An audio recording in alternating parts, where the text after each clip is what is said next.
दिनै बिजनेस साब डिभिजननि सिङाव थानाय जोंनि एबसुनि बर' थुनलाइ आफादनि एक्स भलन्टियार फर्स आरो लोगोसेनो बारग' BLT बारग' एन.ड गासै बे लेभेलनि जिखिनि जोंनि थांनाय 30 बोसोरनि माने मोनथाम जि डिकेटआव जायफोरा आलादा रायजो बद'लैनि थाखाय सोमावसारदोंमोन, जायफोरा माहारिनि थाखाय सोमावसारदोंमोन आरो बे सोमावसारग्रा मैखोम जायफोर दैदेनगिरि आरो मावथि बिथांमोनखौ लानानै जोंनि जि साब डिभिजन लेभेल जि मोनसे बड' लिडारशिप जि कनक्लेभ बेयो सोलिगासिनो दङ। दिनै बिजनेस साब डिभिजनाव बिजनि दख'रा एबसुआव जों सावरायदों आरो बे सावरायनायनि गुबै आयदाया जाबाय जे जोङो गोलाव सम सोमावसारबाय, मोनथाम एकर्ड मोनबाय।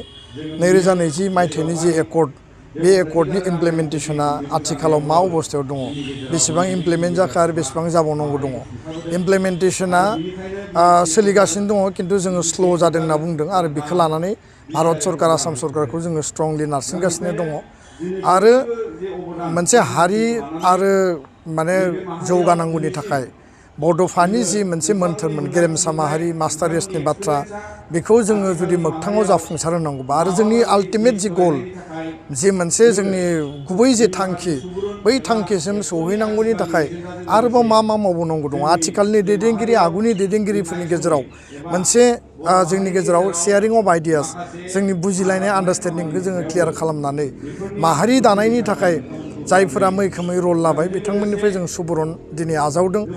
आरोबाव मा मावबावनांगौ दङ, बबे लामाजों मावलांनांगौ, बिनि थाखाय दिनै जोङो बेयाव सावरायदों। गोबां माखासे चेलेन्जेस दङ।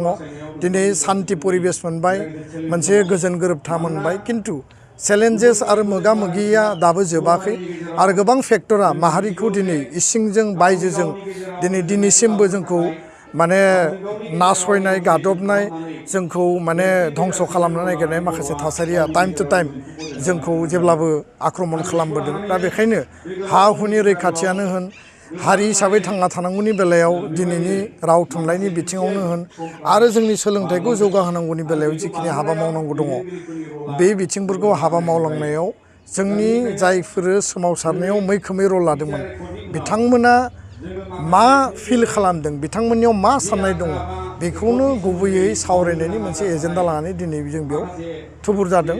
आरो एकर्ड इमप्लिमेन्टेसननि थाखाय जोङो खुनु कमप्रमाइस खालामा, खुनु आपस खालामा। जाय जेखि बुङा मानो बेजों जोङो माने लोब्बा गैया। बाथ्राया जाहैबाय जे एकर्ड मोनसे इमप्लिमेन्टेसना जेरैबायदि आन्दलन मोनसेया मोनसे साहस आरो मोनसे सुस्थ' परिबेसनि गेजेरजों डिसिसन आरो पलिसिखौ लानानै आवगायनांगौ जायो, एकर्ड इमप्लिमेन्टेसनाबो एखे लेभेलनि मोनसे माने दावहा आरो बेखौ मोगथाङाव जाफुंसार होनायनि उनावसो हारि मोनसेनि एसपिरेसन, हारिया लुबैनाय जिखिनि आसा, बे मोगथाङाव जाफुंगोन। दा बेखायनो बेखौ लानानै जोङो राइट ट्रेकआव बोरै मावफुंनांगौ बिनि थाखाय जोंनि खामानिया सोलिगासिनो, खुनु कमप्रमाइस गैया। गभर्नमेन्टआ टाइम बाउन्ड इमप्लिमेन्टेसन खालायाबा, नांगौ समाव जुदि मोजाङै मावफुङाब्ला बिनि थाखाय सोमावसारगोन होननानै बुंदों। सोरबाया जोंखौ बायजोनिफ्राय बुंदों, जोंनि माहारिनिनो सोरबा साफा सानैया दिनै बुंदों। बिथांमोननि आइडिय'लजि प्रिन्सिपला मा, बिथांमोननि आफादा मा सानदोंमोन, मा दैदेनदोंमोन, बेखौ बिथांमोना बुजिनानै ला।